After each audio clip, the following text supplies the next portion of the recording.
Hello दोस्तों, शुभ पाठशाला में सभी विद्यार्थियों का स्वागत है। हमने माइक्रो इकोनॉमिक्स स्टार्ट किया था, व्यष्टि अर्थशास्त्र। उसकी मैं एक वीडियो जो है अपलोड कर चुका हूँ आप सबके सामने, जिसमें मैंने 2-3 टॉपिक जो है डिस्कस किया था, जिसमें हमने आर्थिक समस्या, अर्थव्यवस्था क्या होती है, व्यष्टि अर्थशास्त्र क्या होता है, ये सारी चीज़ें, ये टॉपिक हम डिस्कस कर चुके हैं। आज देखिए आप सबके सामने एक नया टॉपिक है, केंद्रीय समस्या। इस चैप्टर को हम एक एक टॉपिक लेकर ही समझेंगे, क्योंकि इसके टॉपिक जो हैं बड़े हैं, इसलिए एक टॉपिक लेकर ही समझेंगे। तो आज हम केवल केंद्रीय समस्या समझेंगे।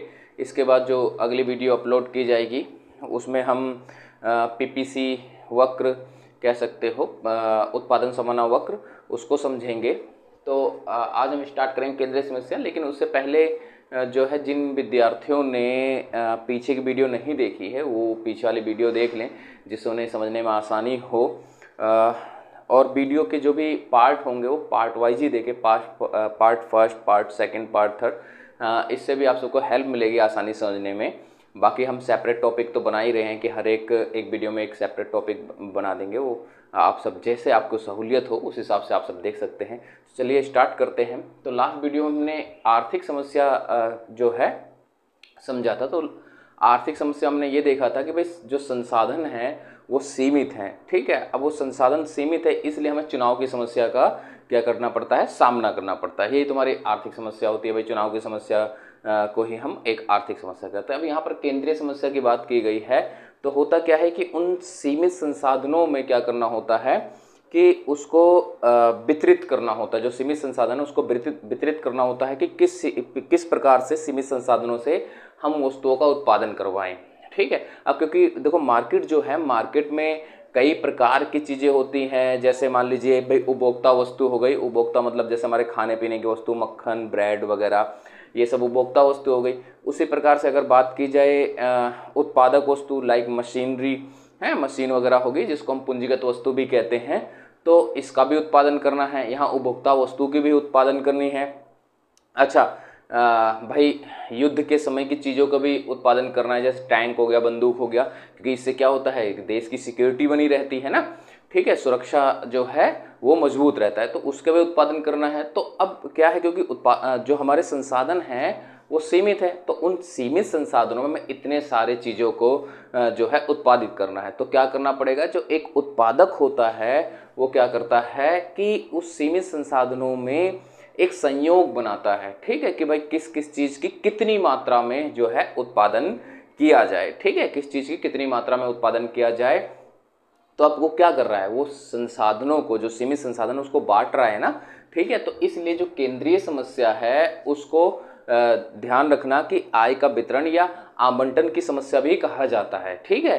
अब कई बार एग्जाम में ऐसे ऑप्शन आ जाता है कि भाई केंद्रीय समस्या क्या है, तो यूं लिख देंगे क्या उत्पादन किया जाए, क्या उत्पादन किया जाए, ठीक है, कैसे किया जाए, कैसे उत्पादन किया जाए, या किसके लिए किया जाए, किसके लिए किया जाए, या संसाधनों के आवंटन की समस्या, संसाधनों के आवंटन की समस्या। तो ये ध्यान रखना है कि भाई अब देखिए क्या उत्पादन किया जाए, कैसे किया जाए, किसके लिए किया जाए, ठीक है, किसके लिए किया जाए, ये सब तो क्या है, केंद्रीय समस्या है ही।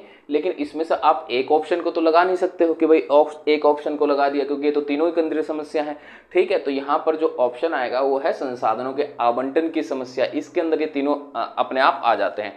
तो ये इस क्वेश्चन में काफ़ी ज़्यादा कन्फ्यूज किया जाता है। अब आप सबको पता ही है कि भाई हम क्या कर रहे हैं कि भाई संसाधनों को बांट रहे हैं ना, कि क्या उत्पादन किया जाए।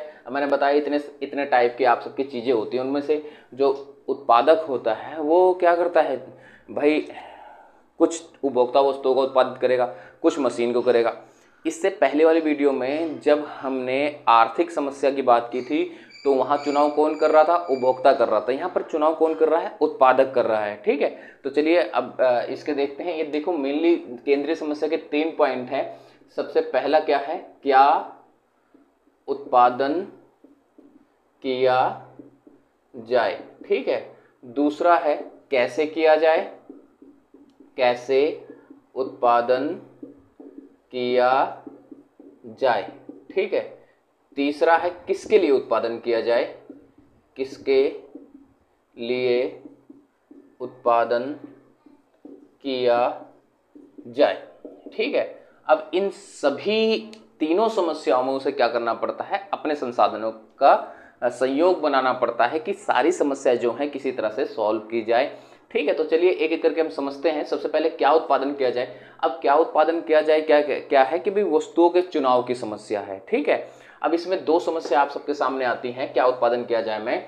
तो सबसे पहले जो समस्या आती है वो है कि भाई जो मैंने ऊपर लिख रखा है, क्या उत्पादन किया जाए, क्या उत्पादन किया जाए या किस वस्तु की जाए, किस वस्तु के उत्पादन किया जाए। ठीक है, एक समस्या ये होगी। दूसरा है कितनी मात्रा में की जाए। अब अगर मान लीजिए ये डिसाइड हो गया कि भाई इस चीज का उत्पादन करना है, तो ये डिसाइड करना होता है कि भाई कितनी मात्रा में उत्पादन किया जाए। तो कितनी मात्रा में उत्पादन किया जाए। ठीक है, इसके मूल में ये दो समस्याएं हैं, क्या उत्पादन किया जाए। आप सबको एग्जाम में दोनों चीजें बतानी होंगी। अब क्या उत्पादन किया जाए का मतलब यहाँ पर मैं बता ही चुका हूँ। क्या उत्पादन किया जाए कि जैसे एक अर्थव्यवस्था होती है, एक अर्थव्यवस्था में कई टाइप की उपभोक्ता वस्तु होती है, उत्पादक वस्तु होती है, ठीक है, युद्ध के समय की वस्तु होती है। तो एक उत्पादक को उस सीमित संसाधनों में ये डिसाइड करना होता है कि क्या उत्पादन किया। अब उसने मान लो ये डिसाइड ही कर लिया कि भाई क्या उत्पादन किया जाए, तो अब क्या करेगा कि भाई वो ये डिसाइड करेगा कि वो कितनी मात्रा में करे उसका उत्पादन। ठीक है, कितनी मात्रा में करे मतलब उपभोक्ता वस्तुओं की कितनी मात्रा में उत्पादन करे, उत्पादक वस्तु मतलब मशीन वगैरह की कितनी मात्रा में उत्पादन करे।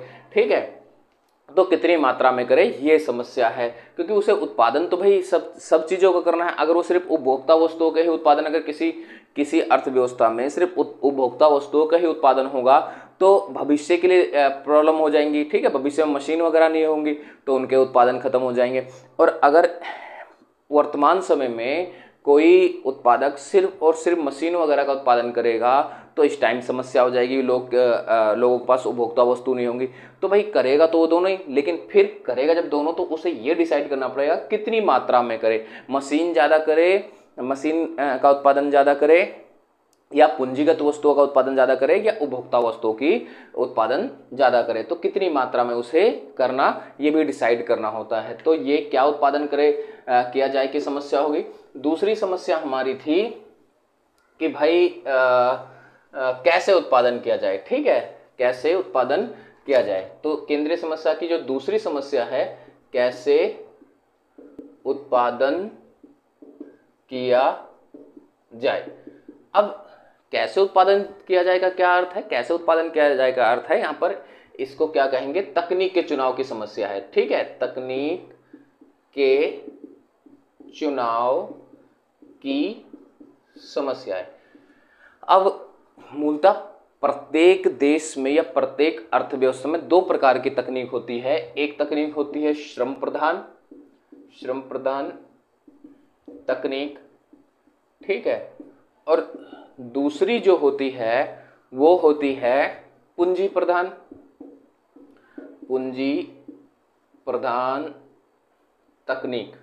ठीक है, तो ये दो जो हैं तकनीक होते हैं किसी अर्थव्यवस्था में। इन दोनों तकनीकों में उसे डिसाइड करना होता है कि वो श्रम प्रधान तकनीक से उत्पादन करे या पूंजी प्रधान तकनीक से उत्पादन करे। अब ये श्रम प्रधान तकनीक होता क्या है ये समझ लो। श्रम प्रधान तकनीक मतलब होता है जहां पर मजदूर ज्यादा लगाए जाएंगे और मशीन जो है कम होगी। ठीक है, तो जहां पर मजदूरों से ज्यादा काम करवाया जाता है उसको हम श्रम प्रधान तकनीक कहते हैं। और पूंजी प्रधान तकनीक क्या होती है, पूंजी प्रधान तकनीक वो होती है जहां पर मशीन ज्यादा यूज होता है और क्या होता है, श्रम कम होता है। अब ये भी अलग अलग अर्थव्यवस्था पर डिपेंड करता है। अगर हम पश्चिमी देशों की बात करेंगे जैसे अमेरिका हो गया, इंग्लैंड हो गया, तो वहां पर पूंजी प्रधान तकनीक को ज़्यादा डिमांड रहती है पूंजी प्रधान तकनीक की, क्योंकि वहाँ पर श्रम जो है बहुत कम मिलता है। ठीक है, वहाँ पर मजदूर बहुत कम है।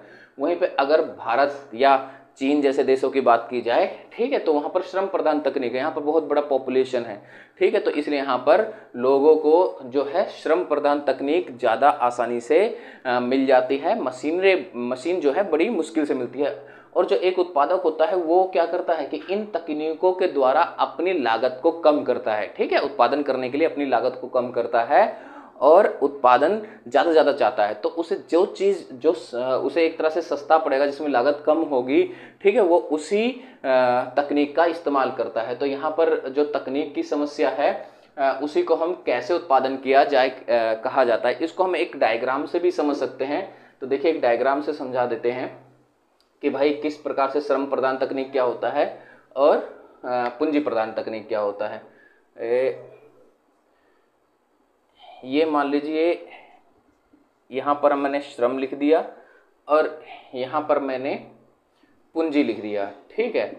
तो ये एक पॉइंट हो गया ए और ये पॉइंट हो गया बी, ठीक है, पॉइंट हो गया ए और पॉइंट हो गया बी। यहाँ पर लेबर, यहाँ लेबर 1, यहाँ कैपिटल 1। तो देखिए जो ए पॉइंट है, ए पॉइंट यहाँ पर देखिए जो श्रम है, लेबर है, वो यहाँ तक है, ठीक है, तकनीक जो है कम है, तो इसको श्रम प्रधान कहेंगे। क्या कहेंगे? श्रम प्रधान तकनीक, ठीक है। वहीं पे अगर बी पॉइंट को देखा जाए तो क्या हुआ कि लेबर खिसक के एल से L1 पे आ गया, ठीक है, मतलब लेबर कम हो गया और जो पूंजी है मतलब मशीन है वो के से K1 पे पहुंच गया, ठीक है, मतलब पूंजी बढ़ गई। तो इसे क्या कह जाएंगे? पूंजी प्रधान तकनीक कहा जाएगा। तो जो बी पॉइंट है वो पूंजी प्रधान तकनीक को दिखाता है, ठीक है, पूंजी प्रधान तकनीक, ठीक है। आप सब इसको स्क्रीनशॉट ले लें या उतार लें, ठीक है। तो ये हो गया श्रम प्रधान तकनीक और ये पूंजी प्रधान तकनीक। तो आप इसको डायग्राम से भी समझा सकते हैं। अगर मान लीजिए कि एग्जाम में कैसे उत्पादन किया जाए सिर्फ आ जाए तो 3 या 4 मार्क्स में आता है, तो अगर आप उसमें डायग्राम भी बना देते हैं तो वो अच्छा मार्क्स, मतलब पूरे के पूरे मार्क्स आप सबको मिल जाते हैं। तो ये हो गया कैसे उत्पादन किया जाए। अब इसकी तीसरी समस्या जो है वो है किसके लिए उत्पादन किया जाए, ठीक है। तीसरी समस्या क्या है? किसके लिए उत्पादन किया जाए, ठीक है, किसके लिए उत्पादन किया जाए, किसके लिए उत्पादन किया जाए, ठीक है, किसके लिए उत्पादन किया जाए। अब किसके लिए उत्पादन किया जाए की समस्या क्या है? तो देखिए किसके लिए उत्पादन के, यहां पर उपभोक्ता के चुनाव की समस्या है। यहां पर क्या है? उपभोक्ता के चुनाव की समस्या है, चुनाव की समस्या है। उपभोक्ता के चुनाव की समस्या क्या होता है सर? तो उपभोक्ता के चुनाव की समस्या का मतलब यहाँ पर ये हो गया कि भाई प्रत्येक अर्थव्यवस्था में भाई अमीर होते हैं, कुछ गरीब होते हैं, ठीक है, तो अमीर उपभोक्ता भी होते हैं और गरीब उपभोक्ता भी होते हैं, ठीक है। तो उसे जो उत्पादक है उसे चुनाव करना पड़ता है कि वो अमीरों के लिए उत्पादन करे या गरीबों के लिए करे। अब वो कैसे चुनाव करेगा? क्योंकि अब उस पर सीमित संसाधन तो सीमित, हम पहली बात कर चुके हैं। अब सीमित संसाधनों में वो सबके लिए तो एकदम से बहुत ज़्यादा प्रोडक्शन कर नहीं सकता है, ठीक है। तो क्या करना पड़ेगा? उसे चुनाव करना पड़ेगा कि क्या करे, किसके लिए उत्पादन करे, ठीक है। अब किसके लिए उत्पादन करे, किस तरह से वो चुनाव करता है? तो ये वो देखता है कि क्रय शक्ति किसकी है, ठीक है, क्रय शक्ति किसकी है, ठीक है। क्रय शक्ति किसकी है का मतलब ये हो गया कि अमीर लोग जो हैं अगर ज़्यादा डिमांड कर रहे हैं, ज़्यादा मांग कर रहे हैं, तो उत्पादन उनके लिए ज़्यादा होगा, गरीबों के लिए कम होगा। और अगर गरीब लोग ज़्यादा डिमांड कर रहे हैं, ज़्यादा मांग कर रहे हैं चीज़ों की, और उसमें उत्पादक को अधिक प्रॉफिट हो रहा है, तो गरीबों के लिए उत्पादन करेगा, ठीक है। तो किसके लिए उत्पादन किया जाए समस्या क्या है? उपभोक्ता के चुनाव की समस्या है। इसको हम आय के वितरण की समस्या भी कहते हैं। जो किसके लिए उत्पादन किया जाए की समस्या क्या है? आय के वितरण के लिए। क्योंकि हम सीमित संसाधनों में हम क्या कर रहे हैं, ये चुनाव कर रहे हैं कि भाई हम किसके लिए उत्पादन करें, मतलब अपने संसाधनों को वितरित कर रहा है। जो उत्पादक होता है अपने संसाधनों को वितरित कर रहा होता है कि इनके लिए इतने संसाधन जो हैं, इतने संसाधनों में प्रोडक्शन होगा, इसके लिए इतने संसाधनों का प्रोडक्शन होगा। तो इसलिए इसको आय का वितरण की समस्या भी कहा जाता है, किसके लिए उत्पादन किया जाए की समस्या को, ठीक है। तो यहाँ पर क्या है? उपभोक्ता के चुनाव की समस्या है, ठीक है।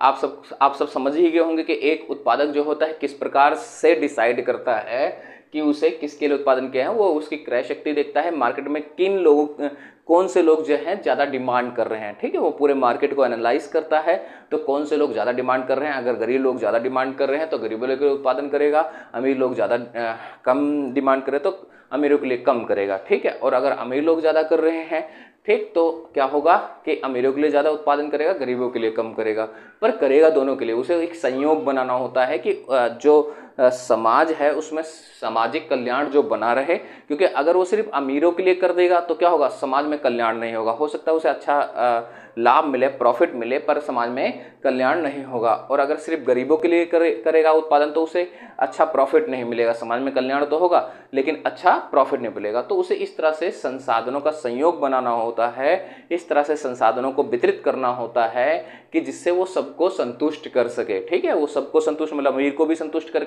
कर सके और गरीब को भी संतुष्ट कर सके, ठीक है। इसलिए तो हम इस समस्या को आय के वितरण की समस्या भी कहते हैं। तो आप सबकी जो केंद्रीय समस्या थी, इसमें ये तीनों समस्याएं हम आज इसको डिस्कस कर चुके हैं। इसके बाद जो नई वीडियो लेकर आएंगे उसमें हम देखेंगे भाई उत्पादन समन्वय वक्र क्या होता है।